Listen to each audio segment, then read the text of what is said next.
I want to get clients to a place where they no longer need me. And I make that clear. The purpose of therapy isn't to be here forever.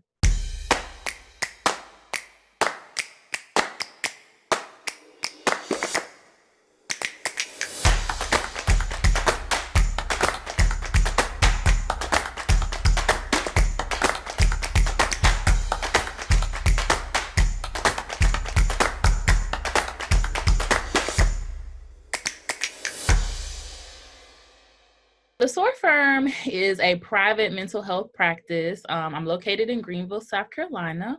And so I provide a variety of different services such as counseling. I also do some coaching, which is more short-term based, people that are just kind of trying to, navigate some issues or some challenges and just kind of need a strategy to get going. And then I also provide some consulting services. And under that umbrella, I provide clinical supervision to social workers who want to pursue their clinical license and be able to practice therapy independently.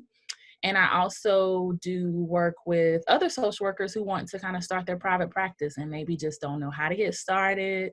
So I help them kind of create a plan and just kind of help them navigate that process and get their private practice up and running. And then I also do workshops, with businesses, with organizations, and with different people in the community, just to bring more awareness to mental health and just kind of normalizing mental health and really educating people on the importance of taking care of our minds.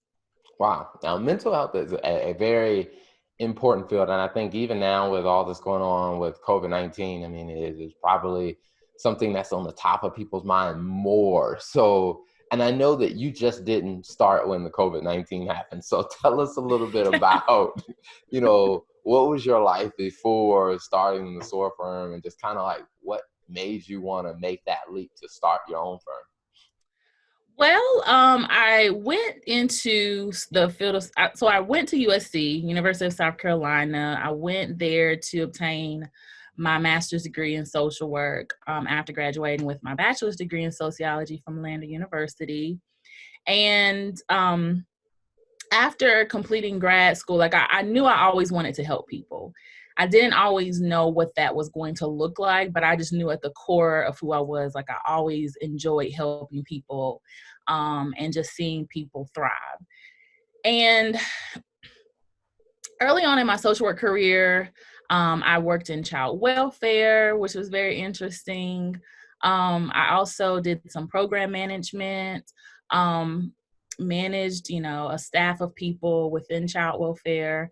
So got some management experience. So that was, that was quite an experience. And I think that definitely taught me a lot about how to be a leader. Because, sometimes managing people, adult people, can be a lot more difficult than managing children sometimes. So now I guess were you in a position where you were managing people who were older and younger than you, or? Yes. That one is always interesting to me. It's just like being in that position where I think one of my first experience was having to manage people. And it was like, it was one lady, I was leading a project, and it was one lady, she was probably maybe in her late 50s.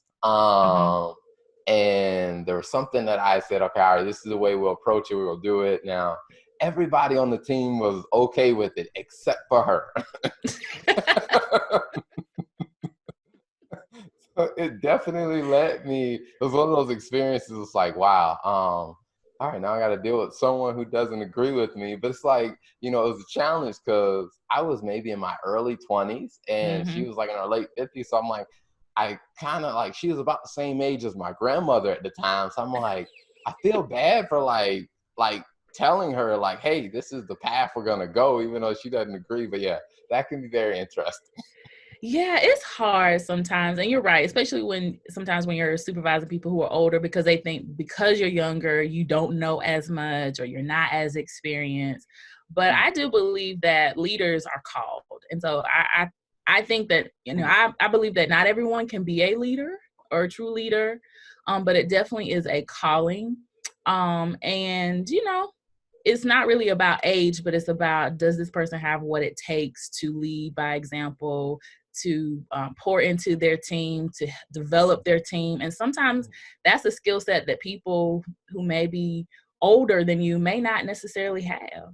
Mm-hmm. Now, how did you find yourself developing, like, or you say, refining those skills of being able to pour into people, being able to, understand where they were starting from and helping them, make progress to the next step? I would probably say, so I have always been a problem solver. Like as long as I could remember, like I always enjoyed like solving problems. If there was an issue that I saw, I was like, okay, I'm going to figure out how to fix this. Now that can be a benefit, but it also can be to a detriment too. Especially when it comes to working with people, because you find yourself in some cases investing too much. Mm-hmm. So I think that was a big lesson I had to learn, like learning how to meet people where they are. Mm-hmm. And I think social work taught me that, because in the field of social work, we are taught to essentially meet people where they are. We can't expect people to be on a certain level if we don't first meet them at the level where they're at. Mm-hmm. And help them to create a vision for where they want to go, and help guide them and help them create a strategy for how to get there. But a lot of times we're just like pushing people, like, you just need to do this. You just need to do this. And some people either just don't have the capacity to do certain things in the moment, or just don't have the willingness. And we have to be able to discern which is which. Like, is this, okay, they just don't have the skill set. And if they don't have the skill set, okay, can I provide this for them? Or do I need to refer them to somebody or connect them with somebody that can give them what they need so that they can be successful? Mm-hmm. And I think that's a very important aspect that I've learned, not from the social working aspect, but from just the pure business and marketing aspect. Because one of those challenges that I see a lot of business owners, or even as I do these interviews or just working with some of my own clients, is that they're trying to grow their business and they're trying to attract customers. And it's like they already have in their mind, this is what the customer needs. And it's just like customers aren't feeling like, hey, I don't think you understand where I am right now. So it's like, you're trying to tell me what you think I need, but I don't feel like you've actually taken time to really understand what my unique issues are, what my problems are, and then help me move forward from there. I mean, Right. how do you find that when it comes to connecting and, like, say, getting new clients for your business? Kind of, what has that experience been like for you? I have probably received most of my referrals by word of mouth. I advertise online and other, social media platforms, but I would say the majority of my business comes from current clients who are like, oh my gosh, like this has been helpful. You've really helped me. I got to tell my friends, or I know somebody that needs you. And that goes back to building rapport with people. And it's interesting that you brought, what you set up, because I don't feel like we can really make an impact in people's lives until we first learn how to build rapport with them. People need to know that they can trust us. And so that's very important in the therapeutic process. When a client comes to me initially, I pretty much kind of lay out what the process is going to be like, especially if this is their first time seeking therapy. They may have some questions, they may have some fears. And so we talk about those things. And I make it clear, this is the process. I let them know that I am in no way a know-it-all. I don't know everything. I'm not an expert in everything. But my goal is to facilitate this journey, to help facilitate this journey for you, and to essentially be in the passenger seat or the passenger side. I'm not driving the train for you, because I still want to empower you to do that. But I'm just kind of like, okay, you're in the passenger side, just kind of pointing, all right, turn there, to just kind of be that guide. So that first session, we're building rapport. My sessions, I'm pretty laid back. I have a laid back personality. I love to laugh. I love to have fun. And so I think that's one of the things about me that I like, about my personality, that I like to bring out in the sessions. And I feel that definitely does help clients feel more comfortable. They're like, okay, this was good. Like, I feel at ease. So building rapport, learning about, what the client likes, like what are their interests, what are things they like to do in their spare time. And if I find that we have some commonalities, I'll bring those things up and we'll maybe chit chat about certain things that we have in common. So that definitely helps, kind of set the tone for the relationship. Okay. And I think that that's very important. I mean, especially when you have, like I said, a product and a service like yours to where you do really become intimate with, their life and what's going on with their life, to where people really have to feel very comfortable with, they have to feel very comfortable with you to be able to really open up to get the benefit out of it. I mean, and I think you brought up a good point that I like to ask a little bit more about, like when you understand from your perspective of first where they are today, and you're kind of getting a view of, hey, where they would like to be or what their goals are. What are some of those things that you do to really help people see the value in the process that you're facilitating, versus just them just saying like, okay, all right, yeah, she gave me some goals. It's just like anything else. I can go read a book to get this. But how do you differentiate to really help them see the value that they get from your process? I think one of the things that I emphasize is that because one of the common phrases I get a lot when clients come to me is like, I've been trying to just fix myself. I want to fix this part about me.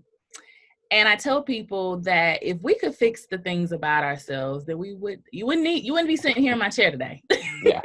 If you really had what it took to fix this part of you, then we wouldn't be sitting here. But I help them to see that it's not so much about fixing ourselves, so to speak, but it's really about learning how to manage our life. Because there are just going to be some things about our lives that we can't change.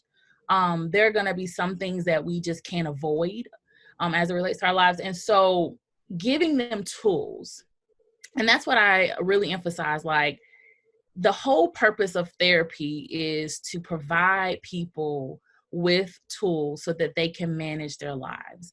Because the tools that oftentimes we have or that we're using may not work anymore. They may not be effective anymore. And so if I'm trying to use a Phillips head and I really need a flat head, yeah. So realizing that therapy can be very instrumental in helping us manage our lives, and that essentially I want to get clients to a place where they no longer need me. And I make that clear. The purpose of therapy isn't to be here forever. But the purpose is to get what you need to get out of it, but then get to that place where you no longer need me. Okay, and you mentioned about the tools that you have, and I saw the free ebook that you shared on LinkedIn, which I thought I was going through it myself, and I thought that this is a good resource. Without telling us all the tools that you have, because I don't want you to give away the whole house for free, but what are some of the tools that you've seen work effectively that people can like start that journey? So in the world of therapy, so in school, they teach us different therapeutic techniques. And these therapeutic techniques are pretty much essential to helping clients shift their mindset, because the whole goal of therapy is to help kind of reframe our thought patterns. There are a lot of thought patterns that we deal with on a regular basis, and sometimes those thought patterns are not always positive. In many cases, they're negative. And that could be based on our experiences, how we grew up, just how we see ourselves, how we see the world. And so one of the primary tools that I like to use is what we call cognitive behavioral therapy. And the goal of CBT is what we call it for short, is to help identify what are the faulty ways we're thinking, right? To identify the faulty thinking patterns and identify how that is influencing our behaviors. And then figuring out how do we reframe those thoughts? Because if we don't reframe the thoughts, then we're not going to change the behavior. So for example, if I have this belief that I'm never good at anything, then that may impact my ability to pursue certain opportunities. I may not go for that promotion at work, or I may not, embark on a business venture because I just feel like I don't have what it takes. But if I can go through that process of challenging that thought pattern and ask myself, okay, what evidence do I have? Or what would be a different way to see this? How could I see myself in a different light? And going through that process, that helps shift our thoughts, but then it also helps change our behaviors. And it's not an overnight thing. It definitely takes time. It takes practice. So I tell clients, like, listen, it's not going to be like you're going to wake up one day and be like, oh my gosh, okay, it happened. Like, it takes work. It takes work. And I think that's always, an interesting business to be in is where, to really see the benefits of what you're offering them. It is going to take, time, and, they have to have patience and be consistent with it. Yes. So I think that's a very big thing. So, Yes. So you told us a little bit about your background, the firm, and I guess what you've done and just starting it and the services you offer. What are your future goals? Like, where do you want the Soar firm to be? What are some of those aspirations you have? I definitely want to expand the business. One of my ultimate goals is to be able to plant different branches, like in different parts of the world, and really bring mental health to certain parts of the world where there isn't a big focus on it, and really trying to normalize mental health, help people to see the importance of mental wellness and how, when our mind is well, then we're well. Because our mind is connected to our body and our spirit. So if our mind is off or is not well, then it's going to impact our physical body. It impacts our spirit. So really, just traveling the world, and just really helping normalize mental health and making people aware of the importance of it. Okay. Now, outside of the Soar firm and your profession, what does Lakia do to just kind of disconnect and just kind of do your thing? I'm a big music junkie. I love music. So I love all kinds of music. So when prior to COVID-19, I had a couple of trips planned to go to a few concerts. Of course, that got canceled, and that was a Okay. bummer. But I really enjoy music. I enjoy traveling. Anytime I get an opportunity to travel, whether it's out of the state or out of the country, I just love exploring the world. I also do Spartan races, as you know. Okay. That's kind of my that's my way to help take care of my body, but also my mind. It's a good way to challenge myself. So I enjoy doing obstacle course races and just really spending time with family. Really chill. If I don't have to be on the go, I'm not on the go. So I'm not that kind of person that I feel like, oh, I gotta be up and doing something all the time. I can just sit at home and just relax and just enjoy myself and just rest. I admire that about people because that is something that I think this COVID-19 has definitely it's forced me to do that more. Mm-hmm. I'm not one of those people who's used to doing that, and I think that there are a lot of people that find themselves like that, where they're used to just being on the go, having something to do.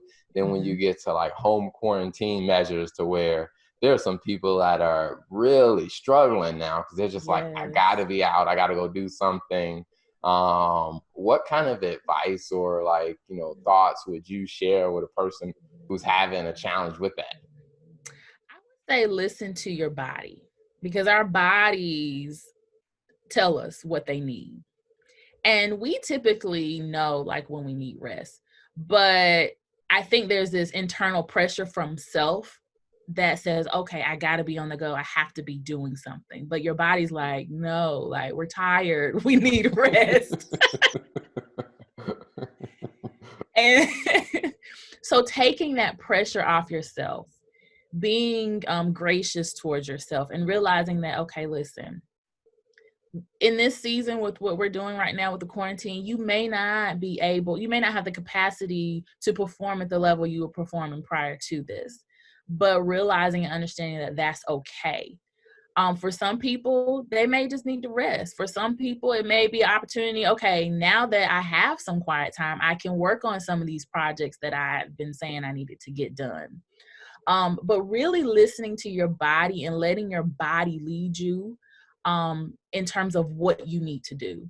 And I've even had to be more intentional about that too, because even though I'm still working, I'm still coming to the office, still doing sessions virtually, but I've had to even be more intentional about, okay, if I don't have the energy to work out today, don't force yourself. It's okay to rest. So just listening to your body. Okay. Okay. Thank you. So, how can people get in touch with you if they want to hire you for your services, or if they want to follow your, the videos or the information that you're putting out? So my website is www.thesoarfirm.com. So that's SOARFIRM. And I'm also on Facebook and Instagram under The Soar Firm, and also on YouTube as well under The Soar Firm. Awesome. Awesome. Well, thank you so much for being on the show, and have a great day and all the best as you continue to pursue your goals with your business.